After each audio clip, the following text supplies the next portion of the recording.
Welcome to Mint Conclave. Today, we'll discuss the commercial real estate market. So today we are going to talk about strategies that will help shape the future of commercial real estate in India. So we'll start with a very small, I'll take a point of view of each of the panelists here and ask them that how do they read the space right now? Is it good, bad or ugly? So if we can start with Mr. Sharma here. So how do you read the current state of real estate here? Is it good, bad or ugly? See, I would say it is between good and bad. Exactly not bad, but we have a lot of commercial space lying unleased or unsold in different cities.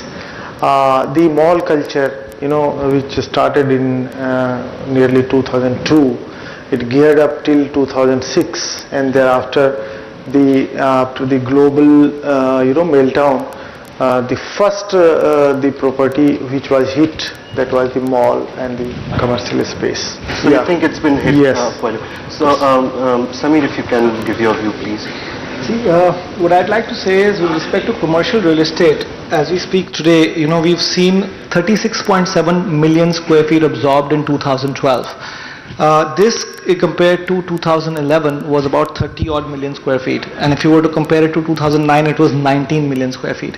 So if you look at absorption, it has been almost twice over the last 2 years. So we can't really say the commercial real estate is doing very badly. Okay. But if you look at the supply has actually overshot the demand, and that's the key concern in the market today. And even if you look at the retail segment, we've had unprecedented completion of stock of 13.8 million square feet, whereas last year before that was just 6.9 million square feet.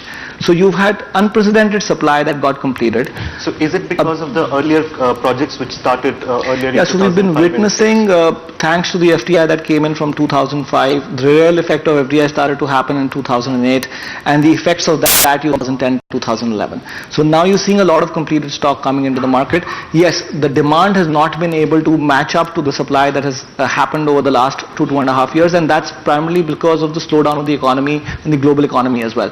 But if you were to compare it globally, we've been doing reasonably well. So Ravi, if you can further point. See, I believe that instead of categorizing it as is there a problem, we should focus on how is it that we can improve. The population is growing, the salaries are improving. Instead of one member in a family, more than 2 or 3 people are working now. Residential, mid-segment, lower mid-segment are doing fantastic. And of course, they need to go to shop. So, it is not, the demand should have been there. And 3 years ago, we heard a lot about 94 to 98% of the Indian commercials are in the unorganized sector, so they should come in. So the malls and allied items like that should improve, and all that didn't happen. So the problem does not lie in the demand. The problem probably lies, in my mind, in the niche area where we went. So for example, if I take example of a mall, why are malls empty? Because a few developers sold 80% of their malls, and it was those investors wanted to lease it at X plus 2, which was not happening. So the occupancy didn't come in. And those are the reasons why the malls are not doing well. The CAM charges are huge because people are not paying up. So it is more about the mental state of the consumer going to a mall or a shopping area, and the developer planning in such a way that the Indian customer can go and easily shop. So if I can add there, so we've all been talking about malls. So there are many across the country which just have one anchor store that is running. The others are vacant. They don't have footfalls, and we have many examples here in Delhi as well.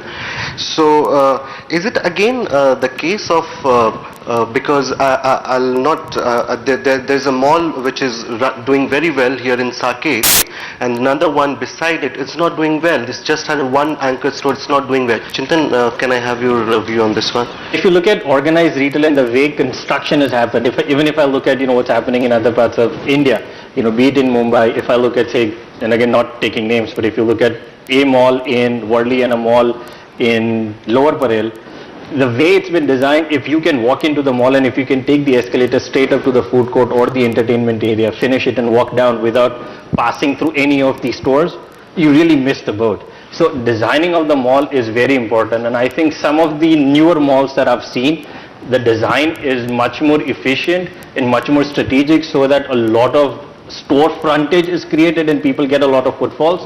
And I think the more you go through the system, if I look at IKEA, the way it is, you cannot get to any part of the store without going through the whole store. So it's just a single store. You start from the entrance of the door and you have to pass through every other area before you can exit the store, which means your eyeballs will reach everything, and probably you might do any impromptu buying. And that is, I think, the way Indian retail sector is moving. As you get more organized, as you get better development structures, things will improve. And I agree with you. Rohit, how much do you agree with this? Because No, I agree. I would like to add a point to that. Design is very, very important. At the same time, when you are comparing these two malls, it's also about the business model of that mall, which is very important. The successful one was developed on a leased, yield-based business model, whereas the other one was on a foregone era selling shop by shop model.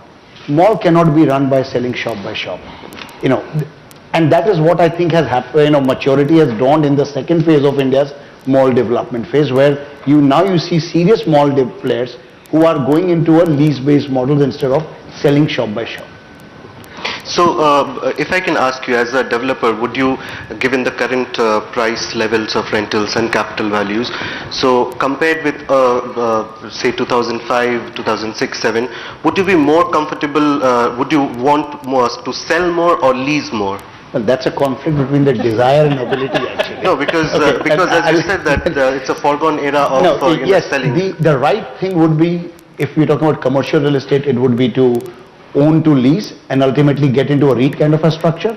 But for that to happen, there is still a lot more regulatory and the financial structure which is required. I had a 14, 15, 16% construction finance and absolute lack of equity capital for doing such projects. You cannot fly these models, Okay, we'll be back after a short break, but when we come back, we'll talk more about the strategies for the future.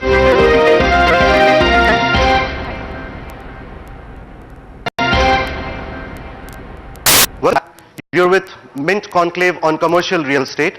We'll now continue our discussion on investment scenario. I would want to talk about office space, and Mudassir, if you can tell me that, have you seen any key trends? Because now I think the focus is more on small offices, because there are many small businesses which want to take up a high street address somewhere.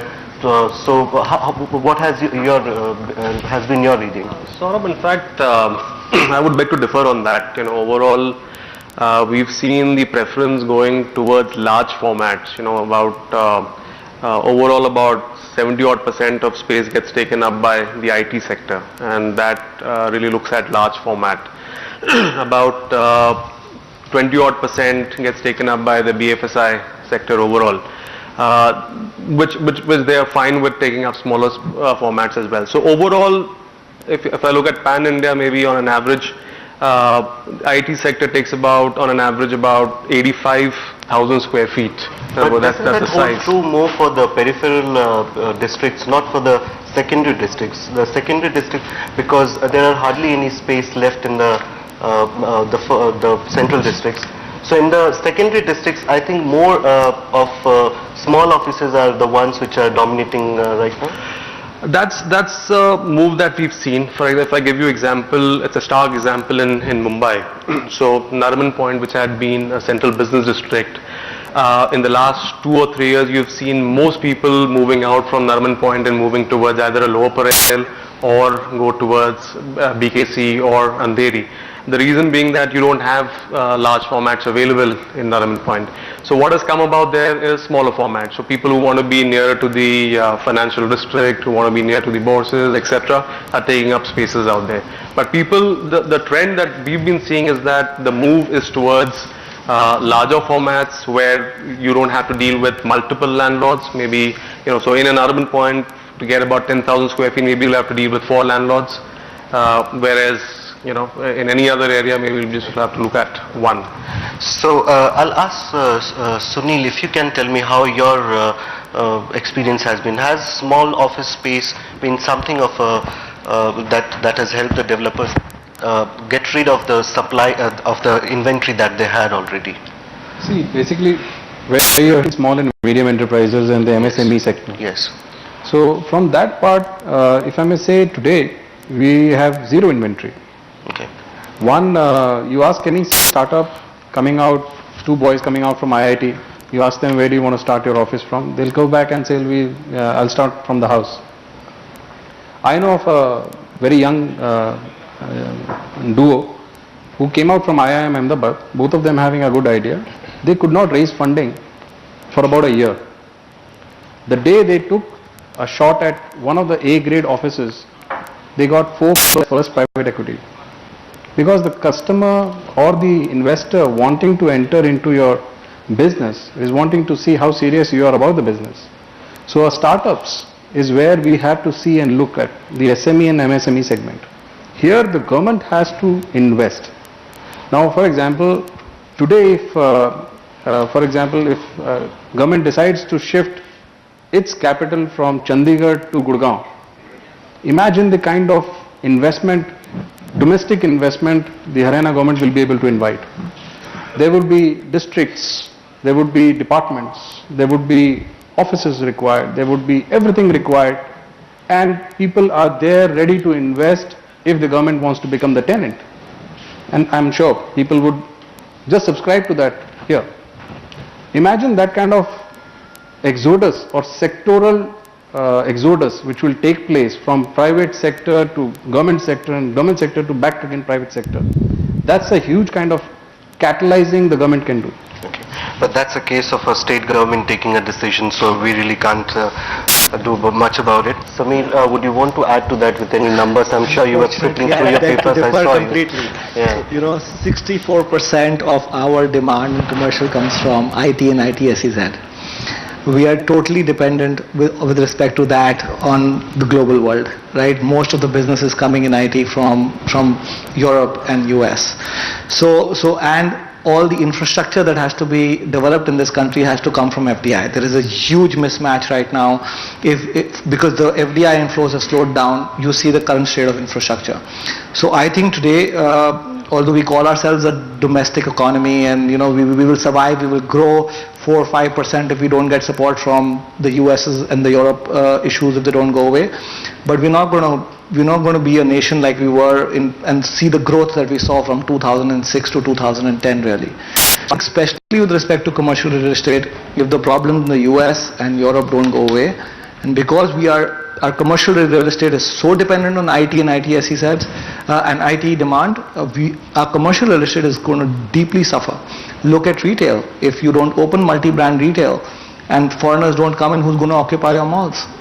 The domestic demand has already occupied whatever shops they had to. They're growing slowly, but they will not be able to catch up with the supply that's coming on the market. I can add there that we have seen that apart from IT and ITES, other sectors such as FMCG and auto have also started entering India, and they have been taking a lot of office space. Commercial real estate is not taken by auto, they take industries. They do take commercial space. Very limited compared to what absorption happens through ITSEZ or financial services for that matter. FMCG also has been taking. What I observed since few years that in smaller cities, in the outskirts of the city, you would find a lot of showrooms for the new vehicles, new car and other things, as you told.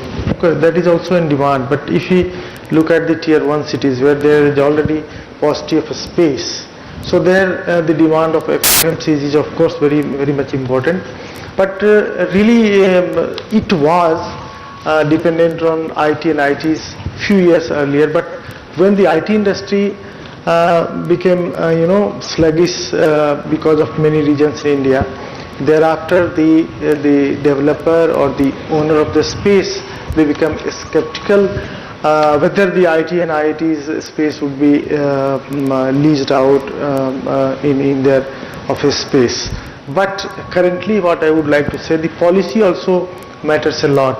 In SAYS, the policy is it is not compatible with the supply. So in that case also again suddenly the demand of the commercial space has gone down. Definitely the overseas, we are not insulated to any overseas problem. It's true. But it is better this time what we had experienced 3-4 years ago. Suppose in 2008, you can say that IT and IT's industries are they are very much prevalent in Indian context. So now at this time, the owners of office space or the developer, they are not much dependent on IT and ITs. Okay, we'll be back after a short break, but stay tuned for more on the strategies going forward.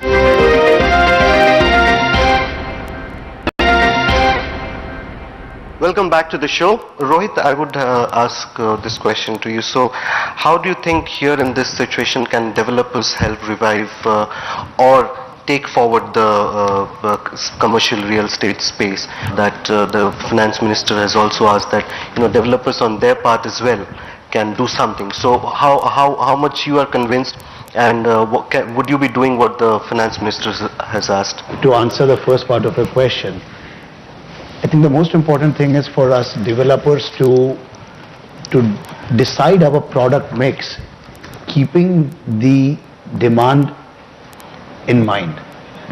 See, your last two questions and this, they all correlate. You look at Jasola District Center, you look at Saket District Center, you don't have IT companies here. Okay, this is where you have the small offices by enterprises which are capable of paying, I would say, the higher end of the rental. You look at Gurgaon, you look at Noida, you have here the IT companies which require large format spaces. Who needs big space? An industry which runs on knowledge capital, where there are people involved. A manufacturing does not require grade A space too much. Okay, similarly, an IT company or a BFSI would require 300 people sitting in an operation, and they require space for them. So if as a developer, what one can do is to first of all think through what product you should be bringing in a market. Okay, if there is already 14 malls in construction on one strip of land, then do I need to be the 15th one over there? Secondly, mixed development will go a long way, I think, in unbottling a lot of problems. And somewhere there, our regulators have to also move with the time and start thinking about mixed development. You look at entire forget the rest of the European world, I look at the Southeast Asia and all the developed cities in Southeast Asia. Mixed development is by and large the way they all operate. So these are the things we have to look at, and somehow these days you see newer models, like I keep seeing projects in Gurgaon, for example, where they are doing retail on 2 floors, and then there are maybe offices on a couple of floors, then there are studio apartments or service apartments or a hotel on top. That is where you start mixing the product so that you don't depend on one sector entirely for a particular place. I mean, if I can come to you, so how do you think, you've been talking about mixed development, we've been talking about here mixed development here. So we've seen spaces with, as you said, that we have shops, we have offices, we have food courts. So do you think it's a definitive answer to moving forward from where we are stuck right now? Currently, the place where we are stuck in, which is where we have very limited financing available for commercial projects. So you need to build a model where you can have self-liquidating projects, and you can fund part of the projects and make sure that your whole overall development is suitable to the current environment. And this is the only viable medium that is available today, because of funding dried up both from private equity players or from banks. And if you, like I said, if you do selling in retail spaces, you can get into a problem, but there's no problem if you do selling in commercial spaces. I don't think that is going to be a problem. If you build a grade A building, if 10 tenants own a 10,000 square feet place, the developer typically comes in and helps you sign that lease. And if you build a serviced apartment model or a hotel model on top, that in itself attracts back financing, because that is not considered to be a pure real estate play and not that risky. Okay, we are out of time here, but thank you for watching Mint Conclave on commercial real estate.